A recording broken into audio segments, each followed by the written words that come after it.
Assalamualaikum warahmatullahi wabarakatuh. Selamat datang kembali di channel Sahroni, kisah horor dan ironi. Terima kasih sudah meluangkan waktu untuk menonton konten kami hari ini. Sebelum kita masuk ke cerita yang mendebarkan ini, kami ingin menyampaikan bahwa semua kisah yang kami bagikan adalah karya fiksi belaka. Jika terdapat kesamaan nama tokoh, tempat, atau kejadian dengan kehidupan nyata, kami mohon maaf sebesar-besarnya karena hal tersebut tidaklah disengaja. Bersiaplah untuk memasuki dunia yang penuh dengan ketegangan, misteri, dan ironi yang akan membuat kalian merinding. Pastikan kalian sudah menyiapkan mental dan jangan lupa untuk like, subscribe, dan nyalakan notifikasi agar tidak ketinggalan cerita-cerita seru lainnya dari Sahroni. Desmond mengusap wajahnya yang lelah sambil menatap layar laptop yang menampilkan saldo rekening bank dengan angka 0 yang menyakitkan. Hutang rentenir sudah mencapai 50 juta rupiah, dan batas waktu pembayaran tinggal 3 hari lagi. Pria berusia 35 tahun itu sudah mencoba berbagai cara untuk mendapatkan uang. Menjual motor, meminjam dari teman, bahkan melamar kerja ke berbagai tempat. Semuanya sia-sia. Sudah tidak ada jalan lain, gumamnya sambil menelusuri forum-forum internet tentang cara mendapatkan nomor togel jitu. Di ruang kos yang sempit dan pengap itu, Desmond membaca puluhan testimoni orang yang mengaku berhasil mendapatkan nomor togel melalui ritual-ritual mistis. Ada yang menggunakan ampas kopi, ada yang pergi ke tempat kecelakaan untuk mencatat nomor plat kendaraan, dan ada juga yang melakukan ritual di tempat-tempat angker. Matanya terhenti pada sebuah postingan di forum yang judulnya, Ritual Sumur Kuno, Tembus 4D berturut-turut. Postingan itu ditulis oleh seseorang dengan username pencari hoki 88. Isinya cukup detail tentang sebuah sumur tua di desa terpencil di Sukabumi yang konon dijaga oleh arwah seorang perempuan sakti. Teman-teman, saya sudah buktikan sendiri ritual ini. 3 kali berturut-turut saya dapat 4D dari sumur ini. Caranya cukup mudah, tapi butuh keberanian ekstra. Lokasinya di Desa Cikondang, Sukabumi. Ada sumur tua di tengah hutan bambu yang dijaga sama Nyi Sari Banon. Dia ini dulu juru kunci pesugihan zaman Belanda. Orangnya sakti banget, bisa kasih nomor togel tapi dengan syarat tertentu. Desmond terus membaca dengan seksama. Bahannya sederhana, telur bebek mentah, kertas putih, pulpen, kemenyan, rokok gudang garam merah, air putih, kopi hitam manis dan pahit, teh manis dan pahit, plus bunga melati 3 warna. Ritualnya dilakukan dari jam 22 sampai jam 2 dini hari. Yang penting, jangan sampai ketahuan orang lain dan harus dilakukan sendirian. Postingan itu dilanjutkan dengan testimoni beberapa orang lain yang mengaku berhasil. Ada Sulawesi Jaya yang bilang dapat 150 juta dalam seminggu, Jakarta Berjaya yang mengaku bisa beli mobil, dan Togel Master 99 yang bahkan memberikan foto bukti kemenangannya. Tapi harus hati-hati juga sih, tulis pencari hoki 88 di komen terakhirnya. Nyi Sari Banon orangnya keras. Kalau dia ngasih nomor tapi kita gak menang, atau kalau kita kurang sopan, bisa-bisa kita yang kena AP-nya. Teman saya ada yang gak pulang-pulang setelah kesana. Sampai sekarang masih hilang. Desmond menelan ludah. Dia sudah putus asa dan tidak punya pilihan lain. Hutang 50 juta rupiah dengan bunga harian yang mencekik leher membuatnya nekat. Keesokan harinya, Desmond mulai menyiapkan semua perlengkapan ritual. Dia pergi ke pasar tradisional untuk membeli telur bebek, bunga melati, dan kemenyan. Di warung kelontong, dia beli rokok gudang garam merah dan kertas putih. Sementara kopi dan teh dia siapkan sendiri di kos. Mas beli telur bebek untuk apa? Mau bikin martabak? Tanya ibu penjual telur. Ah, buat ritual bu. Nyari rejeki, jawab Desmond jujur. Wajah ibu itu langsung berubah serius. Wah, mas jangan main-main sama yang begituan. Bahaya loh. Dulu ada tetangga saya yang suka ritual-ritual gitu, ujung-ujungnya malah kesurupan terus. Sudah terpaksa bu. Lagi butuh uang banget. Ya Allah, mas mending sholat tahajud aja, minta sama Allah. Jangan ke yang sesat-sesat gitu. Tapi Desmond sudah bulat tekadnya.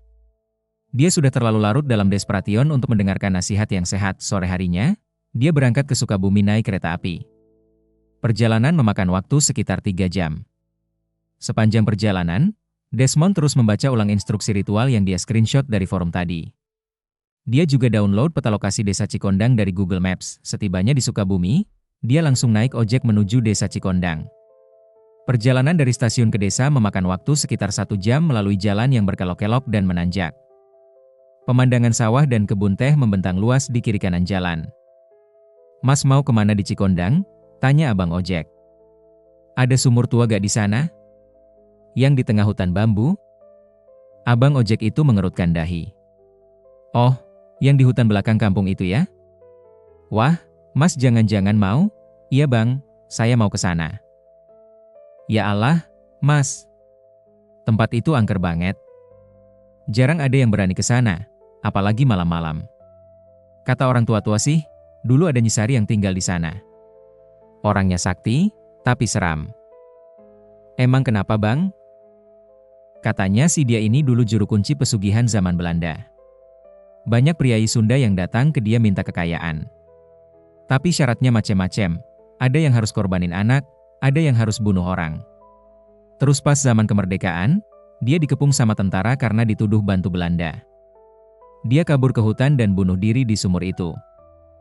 Desmond merinding mendengar cerita abang ojek, tapi dia sudah terlanjur nekat. Sejak itu, lanjut abang ojek, orang-orang yang nekat ke sumur itu kadang dapat petunjuk nomor togel. Tapi ya itu tadi, bahayanya juga gede. Banyak yang hilang atau kesurupan. Mereka tiba di desa Cikondang menjelang maghrib. Desmond menyewa kamar di rumah Pak Usman, kepala RT setempat, yang kebetulan suka menerima tamu menginap. Mas dari mana? Tanya Pak Usman sambil menyiapkan teh hangat. Jakarta, Pak. Saya mau ke hutan belakang kampung. Wajah Pak Usman langsung berubah. Jangan bilang Mas mau ke sumur Nyisari. Iya, Pak. Astaga, Mas, saya sarankan jangan deh. Banyak orang yang udah hilang di sana. Baru bulan lalu ada cowok dari Bandung, katanya mau cari nomor togel juga. Udah seminggu gak balik. Emang dia kenapa, Pak? Gak tahu. Polisi udah nyari kemana-mana, gak ketemu. Cuma ketemu sepatunya aja di pinggir sumur. Sisanya hilang entah kemana. Desmond mulai merasa was-was, tapi hutang 50 juta rupiah terus menghantui pikirannya. Kalau Mas nekat juga, lanjut Pak Usman, saya cuma bisa kasih tahu jalan ke sana. Tapi saya gak mau ikut dan gak mau tanggung jawab kalau kenapa-kenapa. Setelah maghrib, Pak Usman menunjukkan jalan menuju hutan bambu di belakang kampung. Jaraknya sekitar 2 km dari rumah, melewati sawah dan perkebunan karet. Mas ikutin jalan setapak ini terus sampai ketemu pohon beringin gede. Nah, dari situ belok kiri masuk ke hutan bambu. Sumurnya ada di tengah-tengah, sekitar 500 meter dari beringin. Tapi Mas, sekali lagi saya ingetin, jangan nekat. Masih banyak cara lain cari duit. Desmond hanya mengangguk sambil mencatat petunjuk arah yang diberikan Pak Usman. Pukul 21.30, Desmond mulai bersiap. Dia mengenakan jaket tebal dan sepatu boots, lalu memasukkan semua perlengkapan ritual ke dalam tas ransel. Telur bebek yang dibungkus kain, kertas putih, pulpen, kemenyan, korek api, rokok gudang garam merah, 4 gelas plastik berisi kopi dan teh dengan variasi manis dan pahit, plus 1 ikat bunga melati. Bismillah, gumamnya sambil keluar dari rumah Pak Usman. Malam itu cuaca cukup dingin dan berkabut tipis. Langit tertutup awan tebal sehingga cahaya bulan tidak terlalu terang. Desmond hanya mengandalkan senter HP untuk penerangan. Perjalanan menuju pohon beringin memakan waktu sekitar 20 menit melalui jalan setapak yang licin dan berbatu. Suara jangkrik dan katak bersahut-sahutan memecah keheningan malam. Sesekali terdengar suara burung hantu yang membuat bulu kuduknya merinding. Setibanya di pohon beringin yang sangat besar dan rindang, Desmond berhenti sejenak untuk menyusun keberanian. Akar-akar pohon beringin menjulur ke tanah seperti tirai alami yang menyeramkan.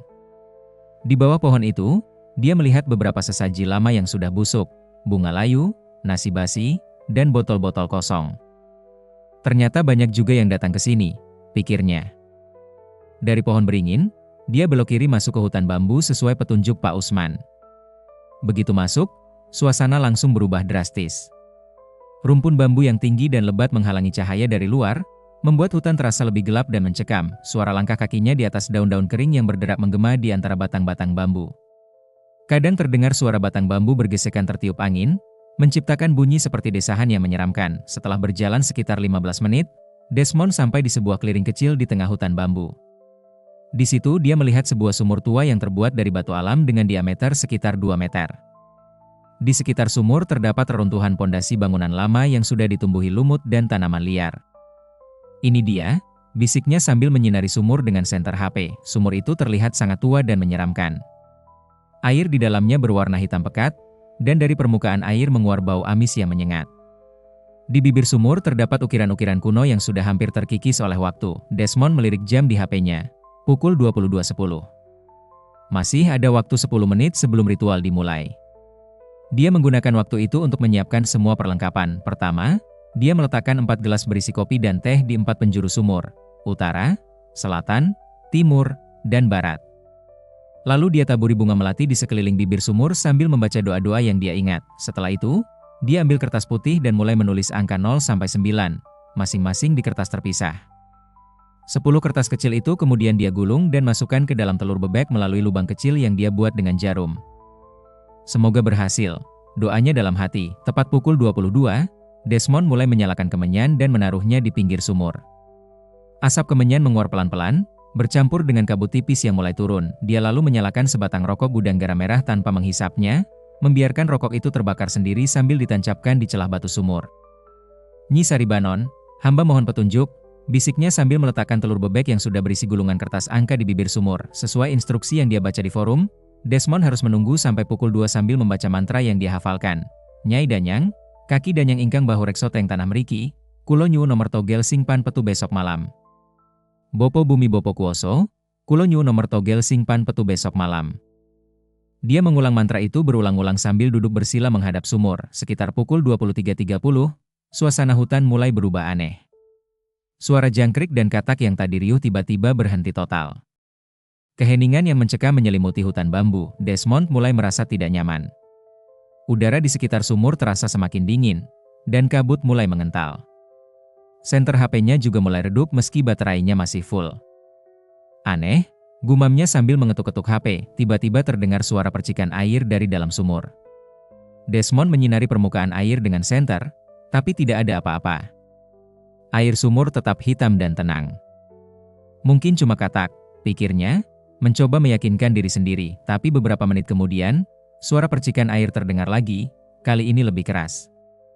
Desmond semakin was-was. Dia terus melanjutkan pembacaan mantra sambil mengawasi permukaan air sumur. Pukul 00.15, sesuatu yang tidak terduga terjadi. Asap kemenyan yang tadi menguar pelan-pelan tiba-tiba berubah arah dan bergerak memutar mengelilingi sumur. Padahal tidak ada angin sama sekali, Desmond merinding melihat fenomena itu. Dia mau berhenti tapi sudah terlanjur jauh. Dengan gemetar, dia terus melanjutkan pembacaan mantra. "Nyai Danyang, kaki Danyang ingkang bahu rekso teng tanah meriki." Tiba-tiba terdengar suara wanita tertawa pelan dari arah sumur. Suara itu terdengar samar-samar, seperti teredam oleh air. Desmond berhenti membaca mantra dan menajamkan pendengaran. Suara tertawa itu terdengar lagi, kali ini lebih jelas. Suara tertawa seorang wanita tua yang terdengar menyeramkan. "Siapa di sana?" tanyanya dengan suara bergetar. Tidak ada jawaban. Hanya suara tertawa yang semakin keras dan bergema di antara batang-batang bambu. Desmond menelan ludah dan memberanikan diri untuk menyinari permukaan air sumur. Dia hampir terjatuh ke belakang ketika melihat bayangan wajah seorang wanita tua muncul di permukaan air. Wajah itu terlihat tua dan keriput, dengan mata yang melotot dan rambut panjang yang mengapung di air. Yang paling menyeramkan, wanita itu tersenyum lebar memperlihatkan gigi-gigi yang sudah rontok. "Mencari angka, nak?" Suara wanita itu bergema dari dalam sumur. Desmond gemetar hebat tapi mencoba menjawab. "Iya, Nyi. Hamba butuh nomor togel."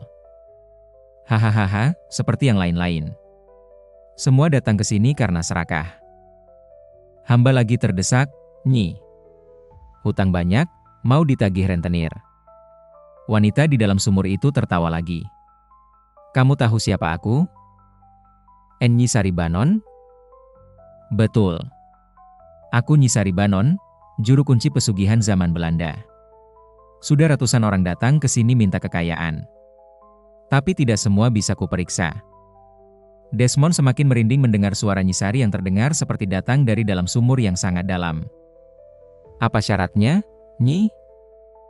"Syaratnya mudah," suara Nyi Sari berubah menjadi bisikan yang menusuk telinga. "Kamu harus memberikan sesuatu yang berharga kepadaku."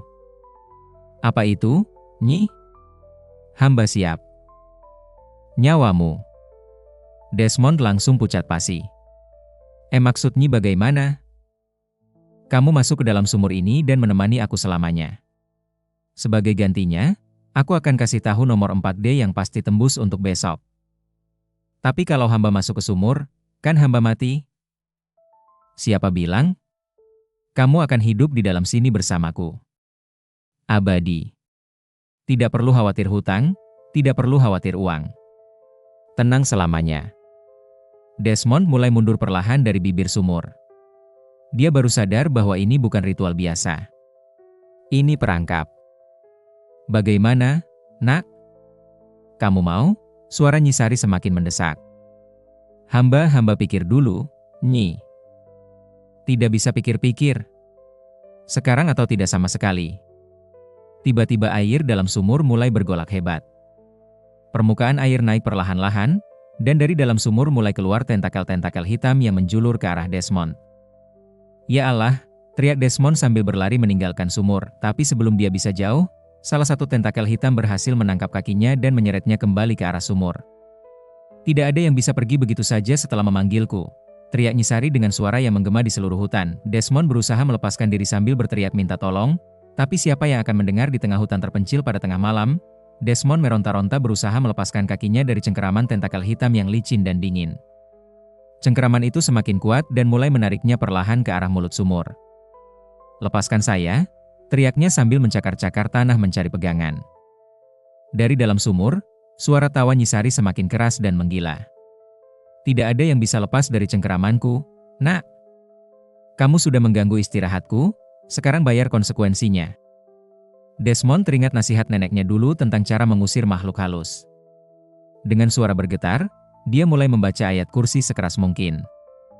Allahu la ilaha illa huwal hayyul qayyum. Begitu dia mulai membaca ayat kursi, cengkeraman tentakel di kakinya sedikit melonggar. Nyisari menjerit kesakitan dari dalam sumur. Berhenti. Berhenti membaca itu, teriaknya, tapi Desmond justru semakin keras membaca ayat kursi sambil berusaha melepaskan diri. Tentakel hitam itu mulai mengeluarkan asap dan mengkerut perlahan. Dengan satu hentakan kuat, Desmond berhasil melepaskan kakinya. Dia langsung bangkit dan berlari secepat mungkin menuju jalan keluar hutan bambu. Kamu tidak bisa lari dariku, teriak Nyisari. Aku akan mengejarmu sampai ke ujung dunia. Desmond terus berlari sambil membaca ayat-ayat Al-Quran yang dia ingat. Di belakangnya, dia mendengar suara gemuruh dan batang-batang bambu yang patah, seolah-olah ada sesuatu yang besar sedang mengejarnya. Sesekali dia menoleh ke belakang dan melihat bayangan gelap yang bergerak cepat di antara bambu-bambu. Bayangan itu berbentuk seperti wanita berambut panjang dengan mata yang menyala merah. La haula wala quwata illa billahi. Dia terus membaca sambil berlari. Setelah berlari sekitar 10 menit, Desmond akhirnya sampai di pohon beringin. Dia berhenti sejenak untuk mengatur napas sambil menoleh ke belakang. Suara kejar-kejaran sudah tidak terdengar lagi. Alhamdulillah, gumamnya sambil menyeka keringat, tapi ketenangan itu tidak berlangsung lama. Tiba-tiba dari atas pohon beringin terdengar suara tertawa yang sangat familiar. Kamu pikir bisa lari dariku, nak? Desmond mendongak dan hampir pingsan melihat sosok Nyisari yang tergantung terbalik di salah satu dahan beringin. Wujudnya kali ini lebih jelas, wanita tua dengan rambut panjang beruban, mata melotot, dan tubuh yang menggantung dengan kepala di bawah. Sekarang giliran kamu masuk ke duniaku, katanya sambil melompat turun dari pohon. Desmond langsung berlari lagi menuju desa, tapi kali ini Nyisari tidak mengejarnya secara fisik. Sebaliknya, dia mulai bermain dengan pikiran Desmond. Jalan setapak yang tadi dia lewati untuk sampai ke beringin tiba-tiba berubah menjadi seperti labirin. Kemanapun dia berlari, dia selalu kembali ke pohon beringin yang sama. Ini tidak mungkin, gumamnya sambil terus berlari. Setelah berlari selama hampir 1 jam, Desmond mulai lelah dan putus asa. Dia baru sadar bahwa dia sudah terjebak dalam sihir Nyisari Banon. Baiklah, katanya sambil berhenti di bawah pohon beringin. Nyisari, saya menyerah. Tapi saya mohon, kasih saya kesempatan untuk berpamitan sama keluarga dulu. Sosok Nyisari muncul lagi dari balik pohon, kali ini berjalan normal. Kamu pikir aku ini bodoh? Kalau kubiarkan kamu pergi, kamu pasti tidak akan kembali. Saya berjanji akan kembali, Nyi. Saya cuma mau pamit sama mama dan adik saya di Jakarta. Nyisari terdiam sejenak, seolah sedang mempertimbangkan permintaan Desmond. Baiklah, katanya akhirnya. Aku kasih kamu waktu 3 hari. Tapi sebagai jaminan, aku akan memberikan sedikit hadiah untukmu. Sebelum Desmond sempat bertanya, Nyisari sudah menyentuh dahinya dengan jari yang dingin seperti es. Sekarang kamu sudah terikat denganku. Dalam 3 hari, kamu harus kembali ke sumur itu. Kalau tidak, nyawa orang yang kamu sayangi akan kubawa sebagai gantinya. Desmond merinding mendengar ancaman itu. Maksudnya apa? Kamu akan tahu sendiri. Sekarang pergi, sebelum aku berubah pikiran. Tiba-tiba pandangan Desmond menggelap, dan ketika dia tersadar, dia sudah berada di jalan utama desa, tidak jauh dari rumah Pak Usman. Desmond kembali ke rumah Pak Usman dalam keadaan kacau. Bajunya robek, sepatu penuh lumpur, dan wajahnya pucat seperti orang sakit. Ya ampun, Mas. Kenapa Mas? Tanya Pak Usman yang masih melek karena khawatir. Saya ketemu dia, Pak. Ketemu siapa? Nyisari? Desmond hanya mengangguk lemah sambil duduk di kursi teras. Terus kenapa sekarang? Mas dapat nomor togelnya? Tidak, Pak. Malah dia minta saya masuk ke sumur itu. Pak Usman terdiam. Dia paham maksud perkataan Desmond. Ya Allah, makanya saya bilang jangan ke sana. Sekarang gimana, Mas? Dia kasih waktu 3 hari. Kalau saya gak balik, dia akan ambil nyawa orang yang saya sayang. Astaga, Mas, coba konsultasi sama Ustaz desa aja. Siapa tahu bisa dibantu. Tapi Desmond sudah terlalu shock untuk berpikir jernih. Dia hanya ingin segera pulang ke Jakarta dan menemui keluarganya. Keesokan harinya, Desmond berangkat ke Jakarta dengan perasaan campur aduk. Di satu sisi dia lega bisa lolos dari Nyisari, tapi di sisi lain dia khawatir dengan ancaman yang diberikan. Sepanjang perjalanan di kereta, dia terus merasa diawasi. Berkali-kali dia menoleh ke belakang, tapi tidak ada apa-apa. Namun perasaan tidak nyaman itu terus menghantuinya. Setibanya di Jakarta, Desmond langsung pergi ke rumah ibunya di Depok. Ibunya, Nur Hayati, terkejut melihat anak sulungnya datang dengan wajah pucat dan kurus. Mon, kamu kenapa? Sakit ya? Tanya ibunya sambil meraba dahi Desmond. Gak apa-apa Emma. Cuma capek aja. Kamu makan yang bener gak sih? Kok kurus banget? Sini, Mama masakin yang enak. Desmond tersenyum tipis melihat kekhawatiran ibunya. Dia jadi semakin merasa bersalah karena telah melakukan ritual yang berbahaya. Malam itu, Desmond bermalam di rumah ibunya. Dia tidur di kamar lamanya yang sudah lama tidak ditempati. Di dinding masih terpasang foto-foto masa kecilnya bersama adik perempuannya, Dewi. Sekitar pukul 2 dini hari, Desmond terbangun karena mendengar suara ketukan di jendela kamarnya. Dia membuka gorden dan terkejut melihat sosok Nyisari yang berdiri di halaman belakang rumah. Aku sedang mengawasimu, Nak, bisiknya dengan suara yang bisa didengar meski jendela tertutup. Desmond langsung menutup gorden rapat-rapat dan membaca ayat kursi. Setelah itu suara ketukan hilang, tapi dia tidak bisa tidur lagi sampai pagi. Besoknya, Desmond pergi ke kantor tempat adiknya bekerja. Dewi bekerja sebagai staf accounting di sebuah perusahaan ekspor-import di Jakarta Pusat. Bang Mon. Kaget aku, tiba-tiba datang ke kantor, sapa Dewi sambil memeluk kakaknya. Gimana kabarmu, Wai?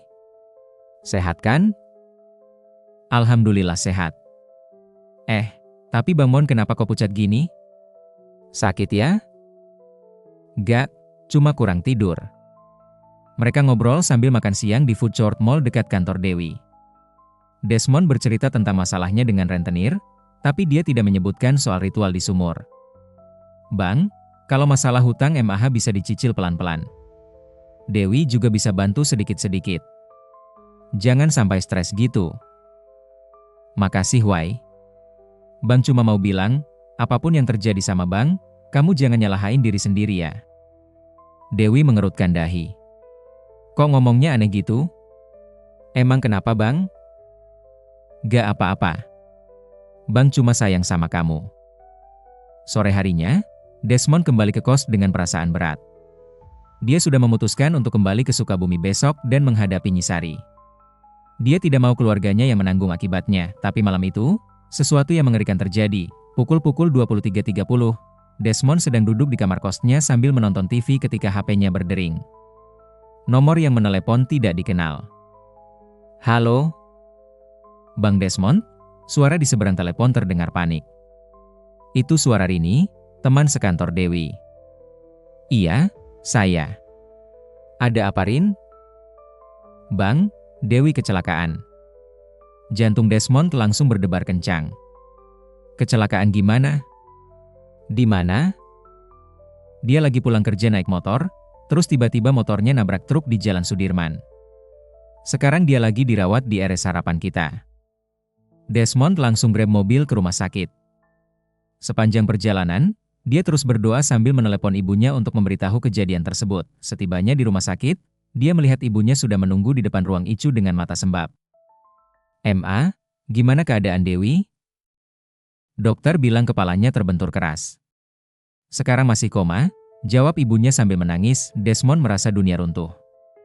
Dia yakin ini ulah Nyi Saribanon yang mulai menagih janjinya.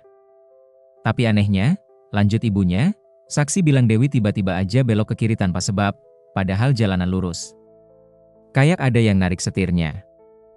Desmond semakin yakin bahwa ini bukan kecelakaan biasa. Mereka menunggu di rumah sakit sampai pagi. Kondisi Dewi tidak membaik. Dokter mengatakan dia mengalami pendarahan otak dan kemungkinan sembuhnya sangat kecil. "Pak," kata dokter kepada Desmond, "kami sudah melakukan yang terbaik. Tapi kondisi pasien sangat kritis.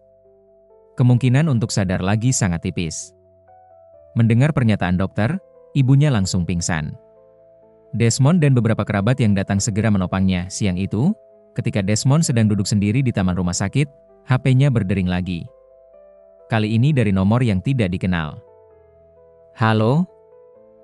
Bagaimana perasaanmu sekarang, Nak?" Suara Nyisari terdengar jelas di sambungan telepon. "Kamu yang buat Dewi kecelakaan?" tanya Desmond dengan suara bergetar. "Aku cuma mengingatkan tentang janji kita. Ini baru permulaan. Kumohon, jangan sakiti dia lagi. Aku akan kembali ke sumur itu." "Kapan?" "Besok malam." "Bagus. Tapi kalau kamu ingkar lagi, yang berikutnya ibumu." Sambungan telepon terputus, meninggalkan Desmond dalam keputusasaan total. Sore itu, Desmond menjenguk Dewi yang masih terbaring tidak sadarkan diri di ICU.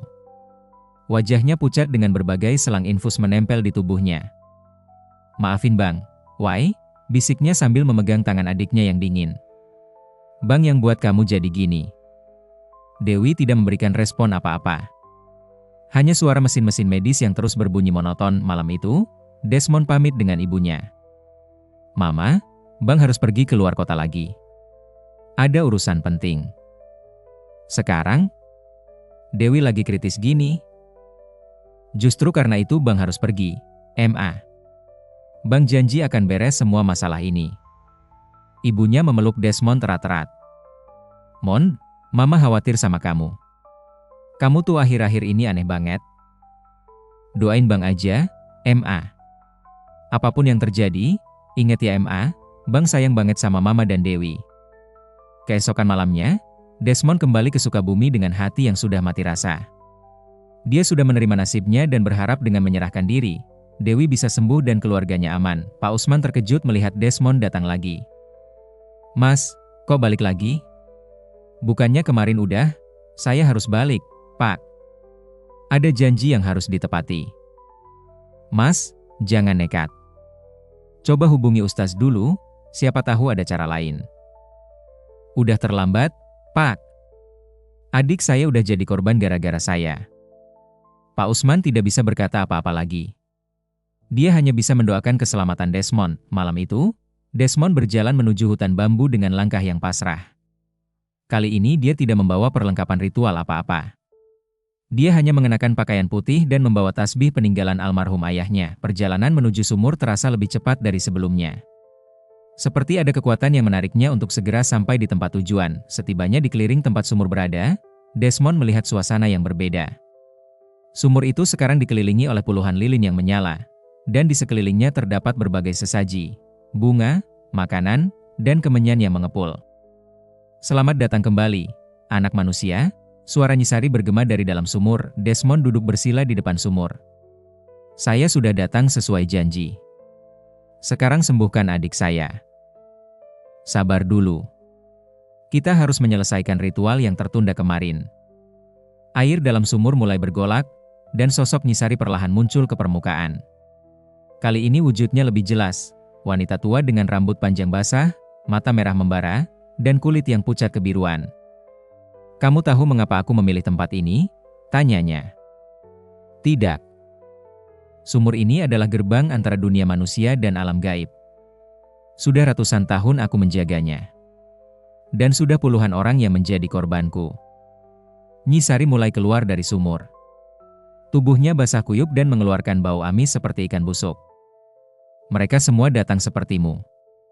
Ingin cepat kaya, ingin hidup enak tanpa kerja keras. Lalu ketika aku minta bayaran, mereka lari tunggang langgang. Tapi saya tidak lari. Saya kembali." "Bagus. Itu menunjukkan kamu masih punya harga diri." Nyi Sari berjalan mengelilingi Desmond sambil tertawa pelan. "Sekarang, masuk ke dalam sumur itu. Bergabunglah dengan jiwa-jiwa yang lain di dasar sumur." Desmond melirik ke dalam sumur dan melihat air hitam yang seperti bergerak-gerak. Sesekali dia melihat wajah-wajah pucat muncul dan tenggelam di permukaan air.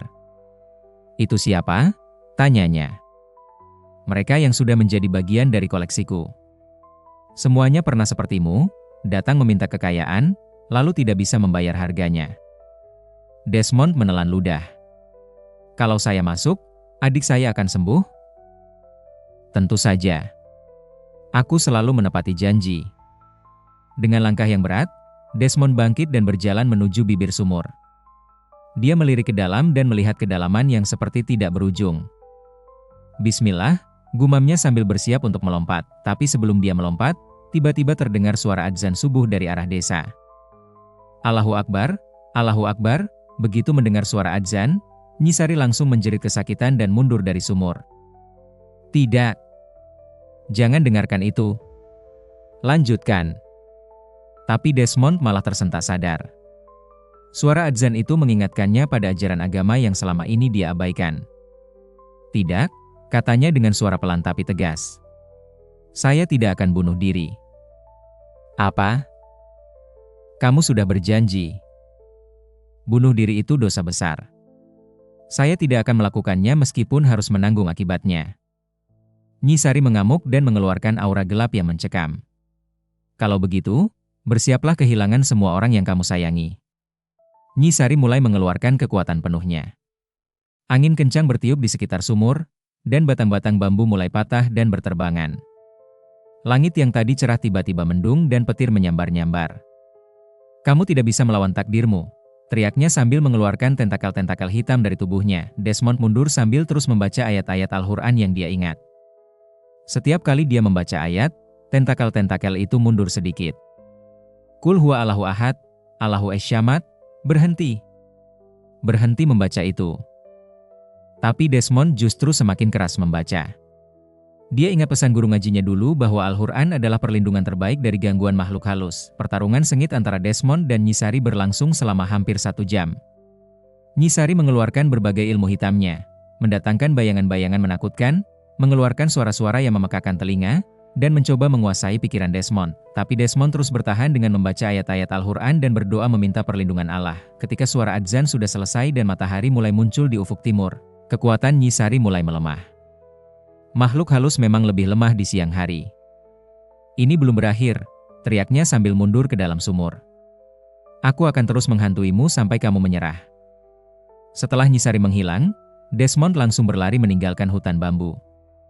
Dia tidak mau berlama-lama di tempat itu. Setibanya di rumah Pak Usman, dia langsung pamit dan berangkat ke stasiun untuk pulang ke Jakarta. Sepanjang perjalanan pulang, Desmond terus berdoa dan membaca Al-Quran. Dia berharap dengan melawan Nyi Sari, dia bisa memutus kutukan yang menimpa keluarganya. Setibanya di Jakarta, Desmond langsung pergi ke rumah sakit untuk menjenguk Dewi. Dia terkejut melihat kondisi adiknya yang ternyata sudah membaik. "Bang Mon, Dewi udah sadar," seru ibunya sambil memeluk Desmond. Alhamdulillah, Desmond tidak bisa menahan air mata. "Gimana bisa, Ma?" "Subhanallah, tadi pagi pas adzan subuh, tiba-tiba Dewi buka mata dan tanya mama di mana. Dokter bilang ini keajaiban."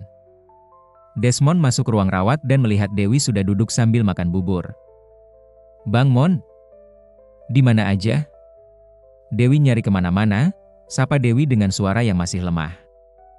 Bang, ada urusan penting. Why? Alhamdulillah kamu udah sehat. Dewi mimpi aneh banget, Bang.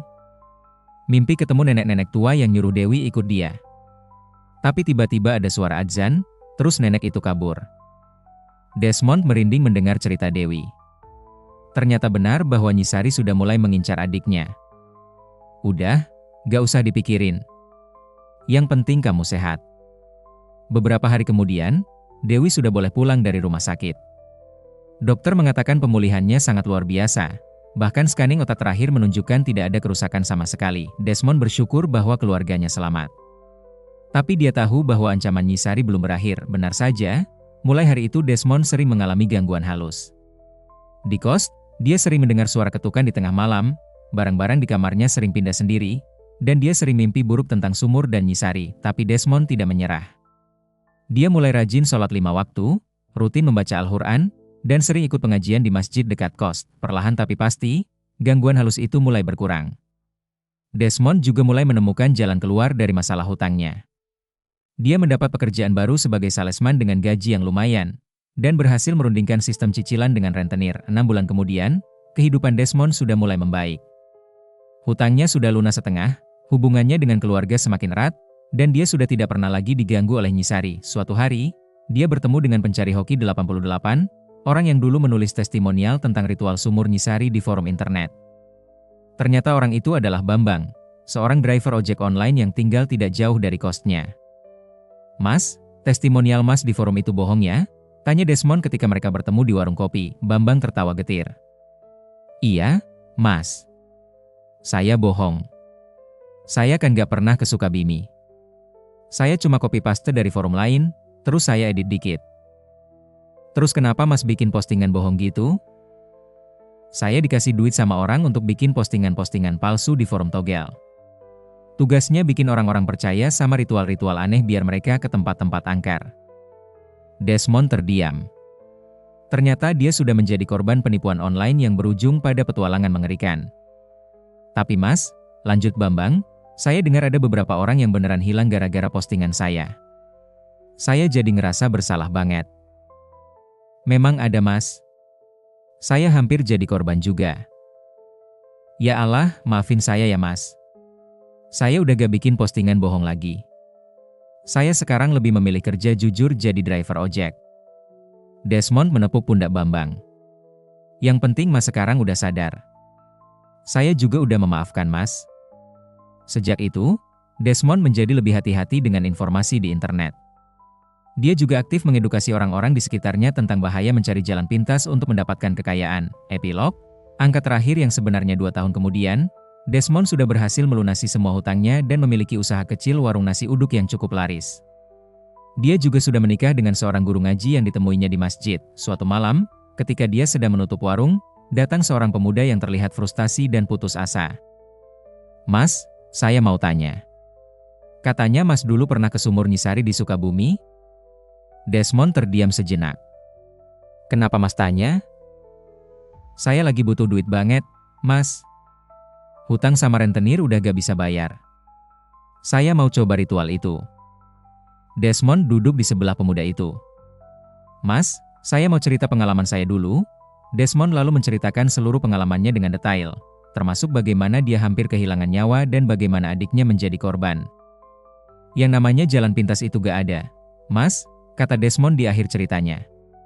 Kalau mau kaya, ya harus kerja keras, sabar, dan tawakal sama Allah. Jangan sampai kita tertipu sama tawaran-tawaran yang kedengarannya mudah. Pemuda itu mendengarkan dengan seksama.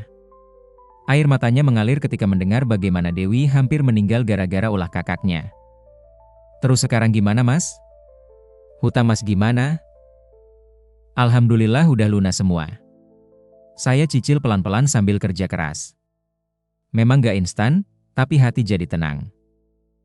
Berarti gak ada cara cepat ya Mas? Ada satu cara cepat, kata Desmond sambil tersenyum. Tobat, sholat, dan kerja keras. Itu rumus paling jitu untuk dapat berkah. Pemuda itu akhirnya mengurungkan niatnya untuk pergi ke Sukabumi. Sebagai gantinya, dia meminta Desmond untuk membantunya mencari pekerjaan yang halal. Desmond dengan senang hati membantu.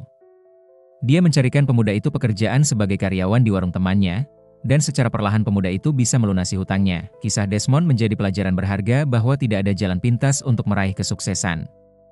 Angka terakhir yang paling jitu bukan nomor togel, tapi angka-angka kebaikan yang kita lakukan setiap hari. Sholat 5 waktu, berbuat baik kepada sesama, dan bekerja keras dengan cara yang halal. Dan sampai sekarang, sumur Ngisari Banon masih ada di hutan bambu desa Cikondang. Masih ada saja orang-orang yang nekat datang ke sana dengan harapan mendapatkan nomor togel jitu. Tapi mereka yang bijaksana memilih jalan yang benar, berdoa, berusaha, dan bertawakal kepada Allah Subhanahu wa Ta'ala, karena pada akhirnya, angka yang paling berharga bukanlah nomor togel, tapi jumlah amal baik yang kita kumpulkan selama hidup di dunia. Tamat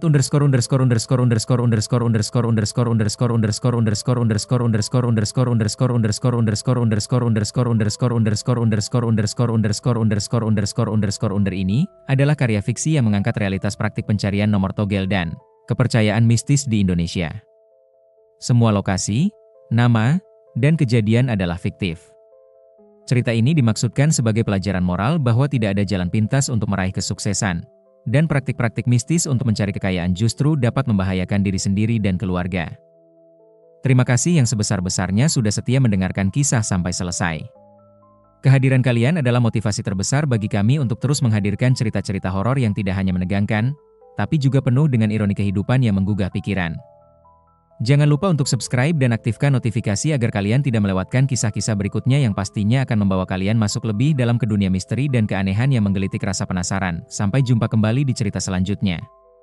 Semoga malam kalian penuh kedamaian, dan keberanian kalian tak pernah surut menghadapi kegelapan. Wassalamualaikum warahmatullahi wabarakatuh.